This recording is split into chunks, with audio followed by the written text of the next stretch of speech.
আমি সেই পাকিস্তানের আমলের কথা বলি। সাংবাদিকদের এত মর্যাদা ছিল, এত সম্মান ছিল, এই জন্য প্রত্যেকটা পরিবারের আকাঙ্ক্ষা ছিল যে আমার একটি সন্তান সাংবাদিক হবে।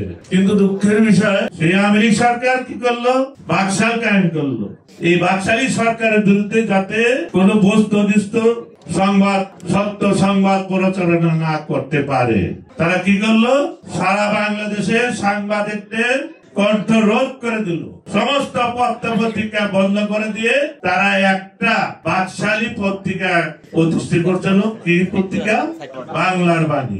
এরপরে আর কোন পত্রিকা বা কোন সাংবাদিকের অস্তিত্ব ছিল না। তদ্রুপ আবার এই স্বৈরাচারী শেখ হাসিনা দীর্ঘ 17 বছর এদেশের মানুষের গণতান্ত্রিক অধিকার, এদেশের মানুষের ভোটার অধিকার, এদেশের মানুষ কথা বলার অধিকার, এদেশের স্বাধীনতা, এদেশের গণতন্ত্র ছিনে নিয়েছিল।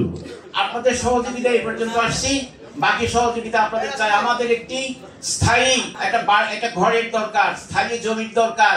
আমরা চাই, আমাদের ইচ্ছে, আমার লক্ষ্য আছে, জাতীয় press club, Dhaka reporter unity, বাংলাদেশের অত্যন্ত প্রসিদ্ধ সাংবাদিক প্রতিষ্ঠান। এখানে পুরো বাংলাদেশের লোকজন, সমস্যাগ্রস্ত লোকজন, বিভিন্ন লোকজন যায়, সম্মেলন করে, কিন্তু চাহিদা পূরণ করতে তারাও পারছে না। আমি চাই অদূর ভবিষ্যতে ঢাকা প্রেস ক্লাব থেকে সাংবাদিক সম্মেলন হবে।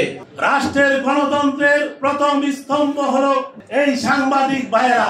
এই সাংবাদিক ভাইদের লিখনি যদি সত্যের পক্ষে থাকে, তাহলে দেশে গণতন্ত্র সুস্থ সুন্দরভাবে চলবে। এই সাংবাদিক ভাইরা যখন তেল দিয়ে তেলাতেলি করে লেখালেখি করবে, তখন দেশে স্বৈরাচারের উত্থান ঘটে, যেভাবে উত্থান ঘটেছিল খুনি ফ্যাসিবাদী হাসিনা। আমি সাংবাদিক ভাইদেরকে বলবো, আপনারা সত্যের পক্ষে থাকবেন, গণতন্ত্রের পক্ষে থাকবেন, দেশের উন্নয়নের পক্ষে থাকবেন। আপনাদের আর্থিক অবস্থা যাই হোক না কেন, কিন্তু আপনাদেরকে সমাজে সবাই সম্মানের চোখে দেখবে। আপনারা যারা নিউজ করেন, যেই ঘটনাটা সত্য সেই নিউজ আপনারা করবেন। আমাদেরও যদি বিরুদ্ধে কোনো সত্য কোনো ঘটনা থাকবে, কিন্তু অন্যায় ভাবে কারো বিরুদ্ধে আপনারা কোনো নিউজ করবেন না। আর যদি কোনো নিউজ করার আগে অন্তত আত্মপক্ষ সমর্থন করার সুযোগ দিবেন আপনারা। এটার নাম হলো সাংবাদিক। হলুদ সাংবাদিক, দু একজন সাংবাদিকের জন্য পুরা সাংবাদিকের সুনাম সুখ্যাতি নষ্ট হতে পারে না। শহীদ জিয়ার ধানের শীষে দেশে আনছে উন্নয়ন, তাই তো সবাই ভালোবাসে, পাশে আছে জনগণ। মিষ্টি মিষ্টি কথা বলে, মুখে নিয়া হাসি, নবী ভাইয়ে সালাম দিছেন, শুনেন ডেবরাবাসী। নবী ভাইয়ে সালাম দিছেন, শুনেন ডেবরাবাসী।